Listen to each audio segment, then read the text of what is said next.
জানাই শুভ সন্ধ্যা আরো একবার। ও কি বসে আছে নিশ্চয়ই, ঠিক রাত 10টা বাজে। ওপারের কথা নিয়ে আর একটা নতুন এপিসোড আপনাদের সামনে আমি নিয়ে এলাম। আমি অমিত, শুরু করছি ওপারের কথায় আর একটা নতুন ঘটনা, আর একটা নতুন অভিজ্ঞতা। আজকে আমাদের সামনে যিনি গেস্ট, উনি মানে আমার ছোটবেলার বলতে হয় দাদা। ওনার নাম হচ্ছে অজিত বাগচি। উনি অনেক কিছু জানেন, অনেক কিছু অভিজ্ঞতা ওনার আছে। উনি নাটক করতে পারেন, উনি স্কুলের স্যার, মানে ওনার কি শুনুন ওনার কি কি গুণ আছে। নমস্কার, আমি অজিত বাগচি। বিশেষ করে আমার ভাই এবং ছাত্র সহ আমি যেহেতু অনুষ্ঠানটা করেছি, আর এই অনুষ্ঠানটা যেহেতু ওদের একটা বিশাল ব্যাপার, আর ওপারের কথা, এটা আমরা তো বর্তমানে আছি, ভবিষ্যতে কি হবে জানি না। আর অতীতে যে ঘটনাগুলো ঘটে গেছে সেগুলো ছোট ছোট জিনিস আমাদের মধ্যে বিভিন্ন সময় স্থায়ী করে। তো জানো আমি, তো আমার জীবনে এরকম একটা ঘটনা ঘটেছিল, তখন আমি খুব ছোট, এই 8 বছর কি 8.5 বছর বয়স। 78-এ আমার দাদা চলে গেল।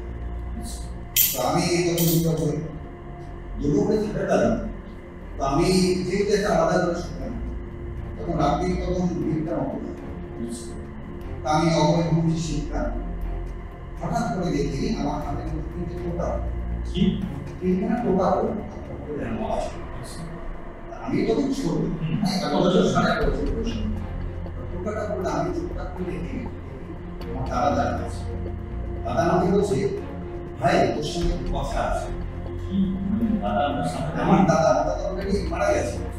তো আমি তখন দুর্গাপুরে একটা আলাদা ঘরে, তখন অনেকে জানেন দুর্গাপুর যারা থাকেন তারা জানেন যে দুর্গাপুর অসমতনে এই কোয়ার্টারগুলো আছে, একটা কোয়ার্টার আর একটা কোয়ার্টার সামনে পিছনে জায়গা, সুন্দর পরিবেশ। তা আমি এখন ছোটবেলা অনেক সময় লাগে। তো ওই সময় রাত্রিবেলায় আমি ঘুমোচ্ছিলাম, তখন আমাকে দেখলাম যে আমি দৌড়াবো, তা আমি একটা চোখটা খোলা তারপরে দেখি আমি মারা গেল। আমারই আছে তারা খুব ব্যস্ত, অনেক কথা একটা জায়গা তারা জানি না। আমার ছোটবেলার ঘটনা তো, আমি হয়তো এটা আমি বলতেও পারবো না কি ঘটনা হয়েছিল বা আবু এটা হয়েছিল। আমি জানি এখন আমার মধ্যে একটা হয়েছে, দাদা আমাকে কি বলতে চেয়েছিল সেই কথাটা বলার আগে চলে গেল। সেই সময় আমি কি বলতো, হাত তুলে যখন আমি কোনো জায়গাকে নোট করছি, তখন আমি দাঁড়িয়ে রয়েছি,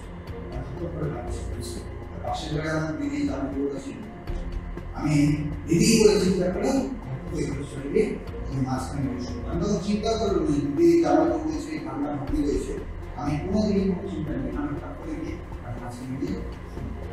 কিন্তু জানো ওই যে ঘটনাটা, যে দাদা আমাকে কি বলতে এসেছিল, তোমাদের ওপারের কথাটা মনে হলো, কিন্তু আমাকে আমি বিশ্বাস করে দাঁড়িয়ে গেছি।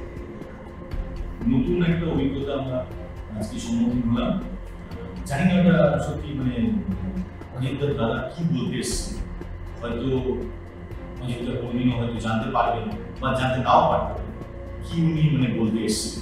যাই হোক, আমাদের ওপারের কথা নামটা সার্থক হয়েছে, অজিতদা সেটাই প্রমাণ করলেন। তো আজ এখানেই শেষ করলাম। অজিতদা আপনার গল্পটা সত্যি মানে গল্পনার সাথে আমি বাস্তব ঘটনাটা খুবই ভালো লাগলো। তো আজ এখানে শেষ করলাম। শুভরাত্রি, নমস্কার, ভালো থাকবেন।